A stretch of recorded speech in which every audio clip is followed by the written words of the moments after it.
Hi everyone, this is a really fun protractor angle project, and what you need for this project is a piece of paper. This is cardstock, but you could use regular paper too. Pencil, some kind of marker, does not have to be a Sharpie, a ruler, or you can just use the edge of something as a straight edge, and then at the end you'll need a protractor. So what you're going to be doing is drawing angles, and then you're going to pick a color scheme to go with your obtuse angles and your acute angles. You can do it this way or this way, but the first thing you want to do is draw a box for your key, and we'll fill in our key later. But I'm just going to make a box.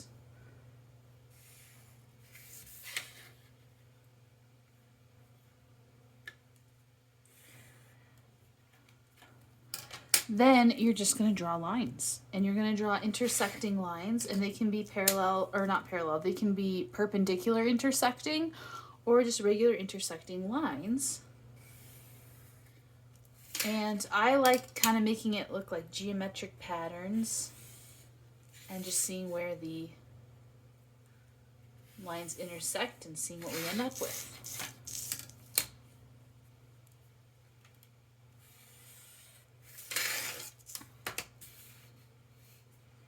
And just because I draw a line doesn't mean it has to go all the way through all the way. So I think I might make this one stop there just because I want to.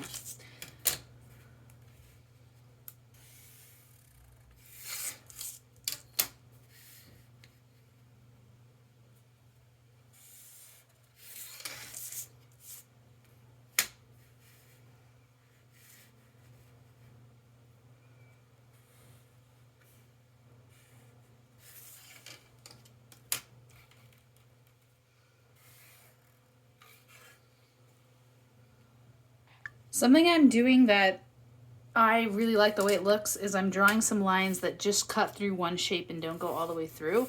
Like here's a trapezoid, and I think I'm just going to put a line right there, but not the whole way through. And I just like the way that some of it's breaking up, kind of looking like gemstones. All right. Okay, I think I'm done with this part. The next thing I'm going to do is pick a color for each type of angle. Now, I could just do acute and obtuse, and then I would only have two colors. I still want to separate the acute and obtuse, but I want to have more than two colors. So what I'm going to do is I'm going to put a range of colors and angles. So maybe if my angle is from 0 to 45, it'll be blue. And then if my angle is from 45 to 90, or 45 to 89, it'll be green. And then if it's a right angle, it'll be purple. So I'm still getting some color in here before I measure my angles. So let me show you what I mean. I'm going to split my key into 3 little sections. And I'm going to write acute, obtuse,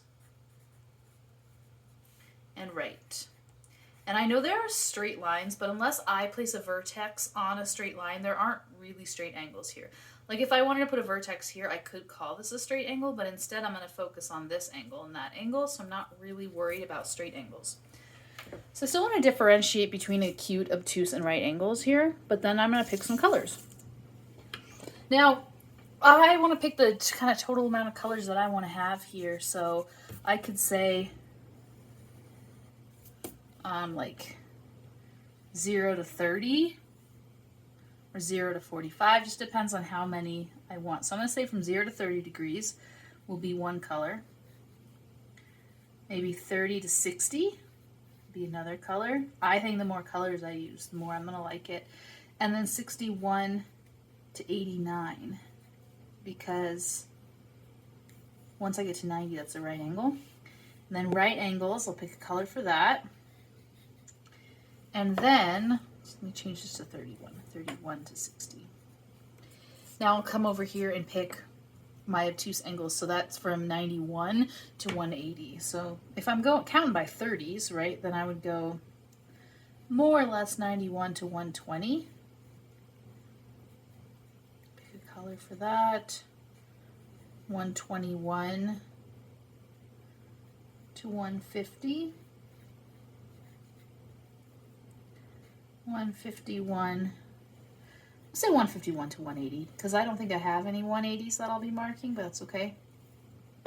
Okay, actually I'll say 179 because otherwise it's not an obtuse angle, it's a straight angle. Now I'm going to go ahead and pick the colors I want. It really doesn't matter what colors you pick. You can use several shades of blue, you can use whatever you want, but you want to use colors that you have access to. I chose my colors. It really doesn't matter which colors I choose. I just picked some colors that I like and that I have. And now I'm going to do one angle at a time, and I'm just going to start using my protractor to measure it. So when I'm looking at an angle, I want to think about the vertex, and I want to line this little dot up there. And so let's do this angle. This angle is like this. So is that opening up from the left or the right? It opens from the left, and let's estimate, is this an acute angle or an obtuse angle?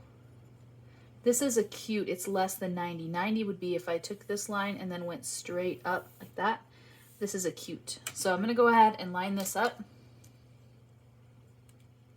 Vertex is there, and then this line on the bottom needs to be lined up with the bottom here. So this line needs to line up there. Now, since you drew these angles and they're not angles from like a textbook, they might not be hitting a specific 10 or 5, like 45, 55. They might be hitting 8s or 7s instead. So I'm going to start here on the 0 because it opens from the left and go here. And I can see it's more than 50, but less than 60. And it's a thick line. So I'm going to just do my best here. It looks like it's 55, 56, 57, 58. This angle. Now, that was this angle here. I need to write it in. And so every angle that you measure, you need to write it in. So now let's do this angle. Notice how my paper was like this, and I'm flipping it to make it easier for myself.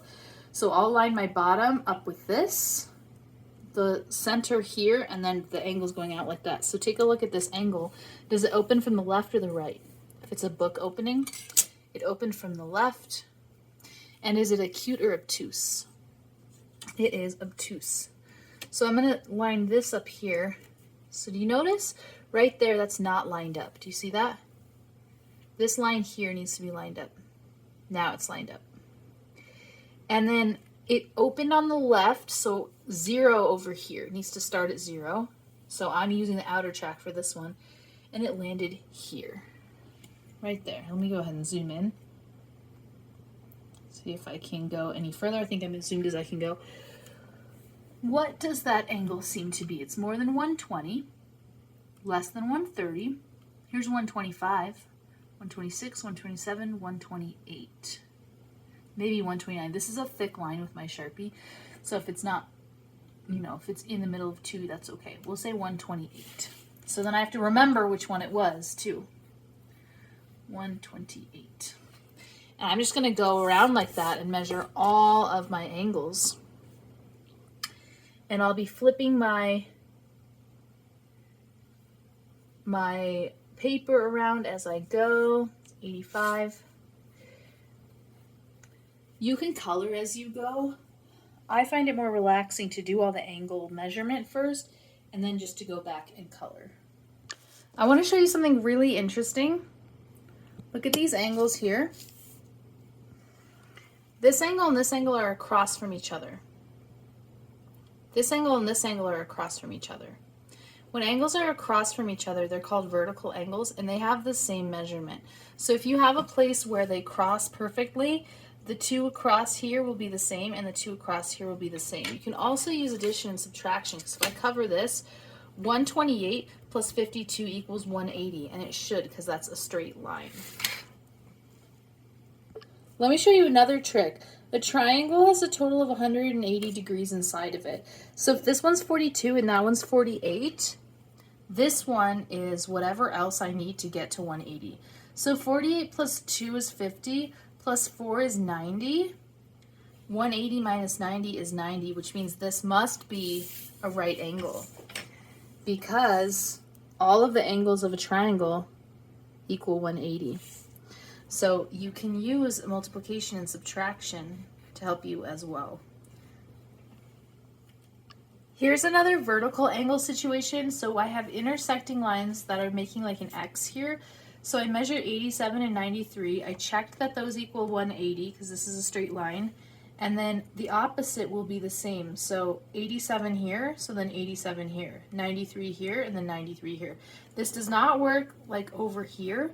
It only works when you have two lines crossing each other. So this one and that one and that one would match. Here's another triangle. So this plus this plus this has to equal 180. So if I already know these two, then I can use math to figure this one out. 55 plus 52 is 107, and 180 minus 107 is 73. Since this one is 73 degrees, this one is also 73 degrees. For the ones that are at the edge of the paper, I'm just going to pretend like there's a line here. This is my vertex, so I have a line going out and up, and so I will put the line of my protractor even with the bottom of the paper. So this one is 73 degrees. Once you have your angles in, you can start coloring them using the key to help you. So you're just going to color each angle to match the key. And I like to leave the middle blank just so that I am coloring the angle itself. But if you want to make the colors blend together, that's fine. But for example, let's do this 90-degree angle here. According to my key, angle degree right angles are red, so I might go kind of like this, but I don't want to encroach too much upon that 50-degree one there. And I can decide kind of how I want it all to blend together. For 40-degree angles, that's 30 to 61, so that's my green. So then my 40-degree angle will be green. I can kind of make the green match with that if I want to. I'm missing an angle there. I'm going to have to measure that, so I'll just leave it and I'll measure it when I get a chance. And then this 50-degree one will also be green, and I need to measure that angle. So I'll just kind of go through and color each angle according to my key. All right, I finished coloring, and I might go in and just add some more depth to my colors, but I got each angle. You can really see these vertical angles here. So for example, yellow and yellow are the same, 152 and 152, and blue, 28 and 28 are the same. See if we can find another set. Do you see that one? It made an X, so the left and right of the X are the same angle, and the top and bottom of the left of the X are the same angle. And 60 plus 120 equals 180. Okay, here's my finished product. I've got all my colors. I went over everything with a pen just to make it pop a little bit more, and you can do that if you want to. And this is my final angle project.